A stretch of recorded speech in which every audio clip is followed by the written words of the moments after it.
Hello everyone.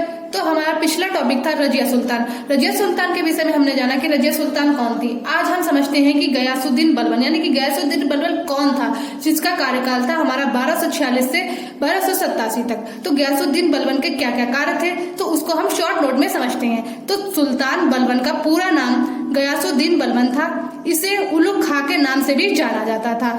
इसका वास्तविक नाम बहाउद्दीन था, यानी कि गयासुद्दीन बलबन जो था उसे उलुग खां की उपाधि प्राप्त हुई थी। अब गयासुद्दीन बलबन के अगर शॉर्ट नोट्स के विषय में बात करें तो गयासुद्दीन बलबन की बात करें तो इल्तुतमिश का पोता नसीरुद्दीन की मृत्यु के बाद 1265 में यह सुल्तान बना था। यानी कि गयासुद्दीन बलबन जो है 1265 में इल्तुतमिश के पोते नसीरुद्दीन की मृत्यु के बाद ही यह सुल्तान बनाया गया था।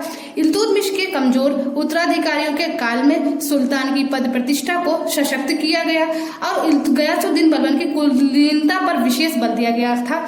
निष्पक्ष न्याय का पक्षधर था यह गयासुद्दीन बलबन। अनेक ईरानी परंपराओं को इसने अपनाया था।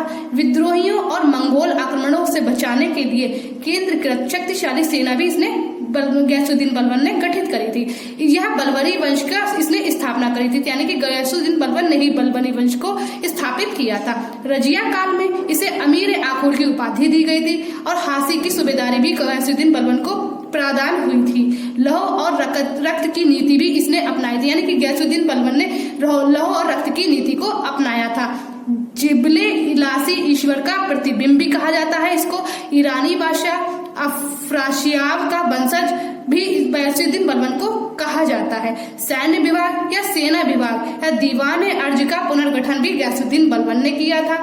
सिजदा और पायपोश यानी कि पावोश की रीति भी गयासुद्दीन बलबन ने आरंभ की थी। गयासुद्दीन बलबन के विषय में एक इतिहासकार ने क्या खूब ही कहा है कि बलबन ने के यह शब्द कहे गए थे कि जब भी मैं किसी नीच कुल में जन्मे हुए व्यक्ति को देखता हूँ मेरी आंखें जलने लगती हैं और गुस्से से उसे मारने के लिए हाथ तलवार पर जा पड़ता है।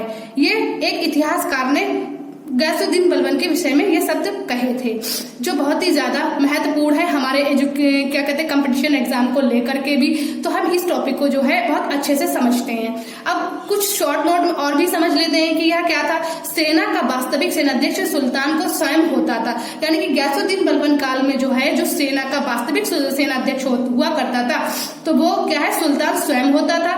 इसने गुप्तचर विभाग बनाया। ये बलबन ने कुशल गुप्तचर प्रणाली निर्मित की थी। ये सब हमने समझा कि गयासुद्दीन बलबन कौन था, गयासुद्दीन बलबन ने अपने जीवन काल में क्या किन किन कार्यों को किया और क्या क्या कार्य हमारे एजुकेशन से रिलेटेड या हिस्ट्री टॉपिक से रिलेटेड इंपॉर्टेंट है, जो हमने अपने शॉर्ट नोट में आपको समझाने का प्रयास किया है। आई होप आपके लिए यह वीडियो इन्फॉर्मेटिव हो। अगर आपको मेरी वीडियो जरा सी भी इन्फॉर्मेटिव लगे तो मेरे चैनल को लाइक शेयर एंड सब्सक्राइब करें।